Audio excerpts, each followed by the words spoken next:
सादर प्रणाम। मैं नीरजा चौधरी आपके अपने चैनल इन्फोनी कॉर्नर में आप सभी का स्वागत एवं अभिनंदन करती हूँ। एक छोटा सा टॉपिक लेकर आए हैं, वो है डीएनए फिंगर प्रिंटिंग का। यानी कि आज के टॉपिक में हम पढ़ने वाले हैं डीएनए फिंगर प्रिंटिंग होता क्या है। देखिए, जब डीएनए का हमने सीक्वेंसिंग जानते हैं, हमने डीएनए की सीक्वेंसिंग को पढ़ा, तो उस डीएनए सीक्वेंसिंग में कुछ ऐसे सेगमेंट्स होते हैं जिनका रिपीटिशन होता है, यानी कि उनका दोहराव होता रहता है। वो अपने आप के सीक्वेंस को रिपीट करते रहते हैं। तो ऐसे जो डीएनए होते हैं उनको बोला जाता है सैटेलाइट डीएनए। उनको क्या कहा जाता है? Satellite DNA. ठीक हो गया। अब ये जो सैटेलाइट डीएनए की हम बात कर रहे हैं, तो ये सैटेलाइट डीएनए जो पर्टिकुलर एरिया पर दोहराव वाले डीएनए सीक्वेंस होते हैं उनको उन सेगमेंट्स को रिप्रेजेंट करता है। इनकी एक स्पेशलिटी होती है कि ये किसी भी स्पेसिफिक प्रोटीन के लिए नॉन कोडिंग होते हैं, यानी कि कुछ स्पेसिफिक प्रोटीन होते हैं जिनको ये कोड नहीं करते हैं, उनकी कोडिंग की कैपेसिटी इनमें नहीं होती है, इसीलिए अलग से ये आइडेंटिफाई यहाँ पर हो जाते हैं। अब यहाँ जब अगर मनुष्य की हम बात करते हैं, तो ये नॉन कोडिंग सीक्वेंस मनुष्य में क्या रोल प्ले करते हैं? तो नॉन कोडिंग सीक्वेंस जो होते हैं, सीक्वेंस मनुष्य के लिए डीएनए प्रोफाइल का एक बहुत बड़ा सा एक हिस्सा बनाते हैं, यानी कि डीएनए प्रोफाइल को ये यहाँ पर मनुष्य के लिए, ह्यूमन के लिए ये तैयार करते हैं। अब ये प्रोफाइलिंग कैसी होती है? प्रोफाइलिंग होती है बहुत हाई लेवल पर, यानी कि बहुत उच्च स्तर पर होती है। और इस हाई लेवल के पॉलीमॉर्फिज्म के लिए, यानी कि इसमें कैपेसिटी होती है कि ये यहाँ पर क्या करता है, एक बहुरूपता को प्रदर्शित करता है, या एक पॉलीमॉर्फिज्म कैपेसिटी को ये प्रदर्शित करता है। और डीएनए फिंगरप्रिंटिंग का एक बेस बनाने की तैयारी करता है, एक बेस यहाँ पर बनाता है। और इसी वजह से जब हम फॉरेंसिक स्टडी करते हैं, तो उस फॉरेंसिक स्टडी में ये सारी चीजें काउंट कर कर ही होता है कि वो स्टडी के लिए बहुत ज्यादा यूजफुल हो पाता है। और हम एक्चुअल में हर पर्सन का क्या होता है, डीएनए फिंगरप्रिंट अलग अलग होता है। मतलब आप लगाइए 99.9 सीक्वेंसिंग सेम होती है, केवल 0.1% होता है जो एक दूसरे से डिफर होता है। और इस डिफरेंस की वजह से ही हम क्या कर लेते हैं, आइडेंटिकल एक दूसरे से डिफरेंस को कर लेते हैं। जैसे माना किसी अपराधी की पहचान करनी है और हम उस समय डीएनए फिंगरप्रिंटिंग का यूज करते हैं, या ऐसा होता है कि कोई ऐसा पेरेंटल केस आता है जिसमें क्लेम किया जाता है पेरेंट के लिए, तो डीएनए मैचिंग के थ्रू या इस डीएनए फिंगरप्रिंटिंग के थ्रू किसी भी लावारिस बच्चे को उसके पेरेंट्स से मिलवा दिया जाता है या पता चल जाता है। तो अब ये केस कब होता है? ये तो था कि सबके साथ ऐसा होता है, लेकिन ये कई बार ऐसा होता है जो ट्विन्स होते हैं, यानी कि चाहे किसी भी तरीके के ट्विन्स की हम बात करें, चाहे आइडेंटिकल ट्विन्स ही क्यों ना हो, उनमें एक बार को ये पूरे तरीके से सेम हो सकता है। बट इन मोस्ट केसेस 99.9% तो ठीक है। बस इतने डिफरेंस को हम यहाँ पर जज करते हैं। अब सुनने में लगेगा अच्छा 0.1% का ही केवल डिफरेंस आ रहा है, तो how can we identify the fingerprint of any person? तो उसके लिए एक्चुअली एक प्रोसेस को अप्लाई किया जाता है। और उस प्रोसेस में, जैसे शुरू में ही हमने कहा कि सैटेलाइट डीएनए है, वो सैटेलाइट डीएनए में प्रॉपर तरीके से कुछ प्रोटीन्स हैं जिनकी सीक्वेंसिंग यहाँ पर नहीं होती। तो अब होता क्या है, जैसे मान लीजिए कोई भी क्राइम सीन है, जहां पर क्राइम हुआ है, उस क्राइम सीन पर पाए जाने वाला डीएनए, जैसे ब्लड में भी हो सकता है, स्किन से भी हम कलेक्ट कर सकते हैं, या हम लार से भी कलेक्ट कर सकते हैं। तो बहुत सारे जो कलेक्शन वहां पर सैंपल कलेक्शन होते हैं, इस तरीके से सैंपल कलेक्शन हो सकता है। अब जो ये हमें वहां पर उस क्राइम सीन से सैंपल मिला, उस सैंपल के किसी भी टुकड़े को एनालिसिस नॉन कोडिंग दोहराव वाले सीक्वेंस में हम ये देखते हैं कि किस तरीके का वो पॉलीमॉर्फिज्म लेवल वहां पर अप्लाई कर रहा है, या किस तरीके का वहां पर पॉलीमॉर्फिज्म हो रहा है। अब डीएनए प्रोफाइल का हमने पता लगा लिया। अब कोई सस्पेक्ट है जिसने वो उस जगह पर क्राइम किया है, यानी कि वहां पर वो क्राइम सीन पर था और वो उसमें इन्वॉल्व था, या इस तरीके से हमने जब डीएनए प्रोफाइल का पता लगा लिया, तो जो भी सस्पेक्ट है उस सस्पेक्ट के डीएनए फिंगरप्रिंटिंग को हमने टेस्ट किया, हमने उसका सैंपल लिया। हमने उसको टेस्ट किया और उसको टेस्ट करके हम पता कर सकते हैं कि जो सस्पेक्ट है एक्चुअल में वही अपराधी है या नहीं है।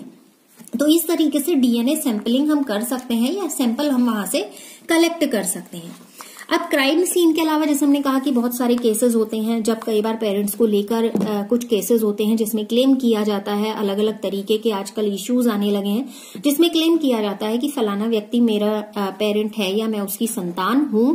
प्रॉपर्टी को लेके अमूमन ऐसे केसेस आते हैं, तो उस समय ये चीजें बहुत ज्यादा कई बार देखने को मिल जाती हैं। तो उसमें क्या होता है, इन्हीं डीएनए सैंपल्स के थ्रू हम क्या कर लेते हैं, एक्चुअल पेरेंट्स को डिटेक्ट कर लेते हैं, एक्चुअल पेरेंट्स का वहां पर पता भी लगा सकते हैं। क्राइम तो हो ही रहा है, उसको तो हम सॉर्ट आउट कर ही रहे हैं इस टेक्निक के थ्रू, लेकिन हम वहां पर इस तरीके के केसेस को भी सॉल्व कर सकते हैं। अब हमने अभी जैसे कहा कि हम उसको अप्लाई कर रहे हैं, डीएनए फिंगरप्रिंटिंग ले रहे हैं, तो हम किस तरीके से डीएनए फिंगरप्रिंटिंग को लेते हैं। तो स्टेप्स ऑफ डीएनए फिंगरप्रिंटिंग की बात करते हैं कि डीएनए फिंगरप्रिंटिंग लेने के लिए किन किन स्टेप्स को फॉलो किया जाता है।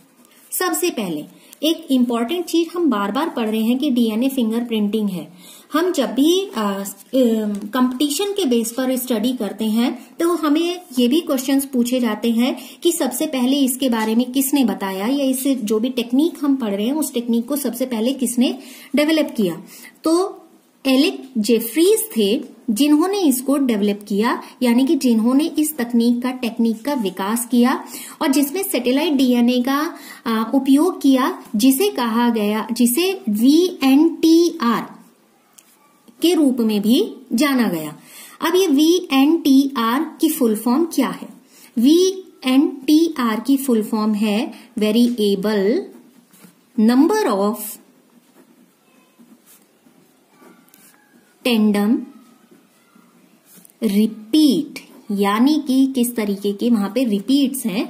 तो इस तरीके के जो जेफरीज थे, जब इस टेक्निक को उन्होंने डेवलप किया, उन्होंने सैटेलाइट डीएनए का यूज किया जिसे VNTR कहा गया, क्योंकि हाई लेवल के पॉलीमॉर्फिज्म को ये क्या करेगा, दर्शाएगा। अब रही बात सैटेलाइट डीएनए का या VNTR का ही यूज क्यों किया गया, तो आंसर ही यहां पर है, उसका यूज इसलिए किया गया कि जब बहुत बड़े लेवल पर पॉलीमॉर्फिज्म होता है तो उस पॉलीमॉर्फिज्म को एक्सप्लेन करने के लिए या उसको दर्शाने के लिए इसका यूज किया गया। क्या क्या स्टेप्स हैं जो उसके लिए फॉलो किए जाते हैं। सबसे पहले जो भी डीएनए का सैंपल हमें मिला है या जिस भी डीएनए की हमें फिंगरप्रिंटिंग प्राप्त करनी है, सबसे पहले हमें उस डीएनए को आइसोलेट करना पड़ेगा, यानी कि फर्स्ट स्टेप है आइसोलेशन ऑफ डीएनए। डीएनए को सेपरेट करना, अलग करना या आइसोलेट करना। हम जानते हैं जब डीएनए के छोटे छोटे सेगमेंटेशन किए जाते हैं तो एक विशेष प्रकार का एंजाइम होता है जो उसके सेगमेंटेशन के लिए यूज किया जाता है एक मॉलिक्यूलर सीजर के रूप में, यानी कि यहां पर हम जिसको बोलते हैं रेस्ट्रिक्शन एंडोन्यूक्लियस एंजाइम। हम यहां पर रेस्ट्रिक्शन एंडोन्यूक्लियस एंजाइम की मदद से डीएनए का डाइजेशन करते हैं, यानी कि एक तरीके से डीएनए को वहां पर प्रोसेस करते हैं, उसका पाचन होता है, तो उसको टर्म को नाम ही डीएनए डाइजेशन दिया गया है। अब मिक्सिंग हो गई, फिर उसके बाद जैल विद्युत संचलन की एक प्रक्रिया होती है, एक ऐसी प्रोसेस होती है जिसे बोला जाता है इलेक्ट्रोफोरेसिस प्रोसेस। इस इलेक्ट्रोफोरेसिस प्रोसेस के बारे में हम पढ़ चुके हैं, बाकी आगे और डिटेल करेंगे तो एक अलग से सेक्शन दोबारा ले लेंगे। जो फोरेसिक यहाँ पर किस तरीके से सैंपलिंग होती है, किस तरीके से सेगमेंटेशन का सेपरेशन होता है, एक तरीके का जेल मीडियम होता है जिसमें डीएनए को डाल दिया जाता है और वहां पर जो अलग अलग चार्ज होते हैं उसकी वजह से डीएनए चार्ज की वजह से क्या होने लगते हैं, सेपरेटेड फॉर्म में आ जाते हैं और अपने आकार के हिसाब से, आकार मतलब बड़ा छोटा छोटा छोटा छोटा, इस तरीके से वो असेंडिंग या डिसेंडिंग ऑर्डर में, यानी कि अपने आकार के हिसाब से, साइज के हिसाब से वहां पर ऑटोमेटिक अरेंज हो जाते हैं। तो यहाँ पर जितने डाइजेस्टेड करने वाले जितने डीएनए के टुकड़े थे, वो पीसेस थे, वो अपने आकार के अनुसार यहाँ पर अरेंज हो गए।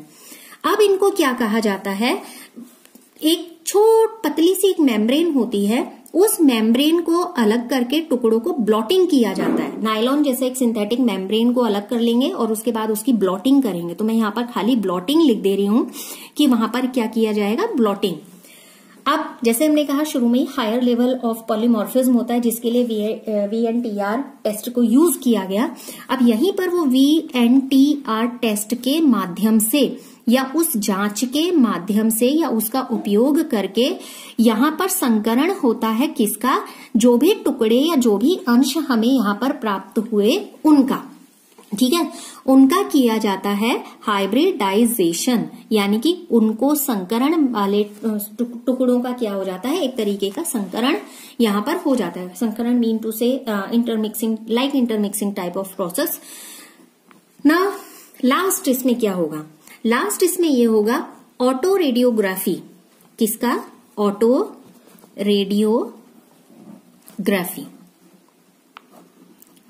ऑटो रेडियोग्राफी का यूज करेंगे और जितने हाइब्रिडाइज हमें यहाँ पर पीसेस मिले थे, पार्ट्स मिले थे या सेगमेंट्स मिले थे, अब उन सेगमेंट्स का एनालिसिस किया जाएगा और इस एनालिसिस को ही हम डीएनए फिंगरप्रिंटिंग कह रहे हैं। यही एनालिसिस होता है जो मैच किया जाता है जब किसी के साथ उस फिंगरप्रिंट की मैचिंग होनी है या किसी के साथ उस फिंगरप्रिंट को या किसी के फिंगरप्रिंट को हमें देखना है। तो ये एक बहुत सिंपलेस्ट वे में था। डीएनए फिंगरप्रिंटिंग होती क्या है, VNTR फॉर द कंपटीशन के लिए बहुत ज्यादा इंपॉर्टेंट है। इलेक्ट्रोफोरेसिस पूरा एक प्रोसेस है जिसके बारे में पहले वीडियो बना चुके हैं, और नहीं तो उसका एक बार और कंटिन्यू कर देंगे। और अपेक्षा है आज का वीडियो कम शब्दों में आपको अच्छे से समझ में आया होगा। पूरी डिटेल जो कंपटीशन को लेके इससे रिलेटेड इसमें इंक्लूड हो सकती थी वो इंक्लूड करने की कोशिश की। आप लगातार इन्फोनी कॉर्नर के साथ बने रहें। इन्हीं अपेक्षाओं के साथ आप सभी का बहुत बहुत धन्यवाद।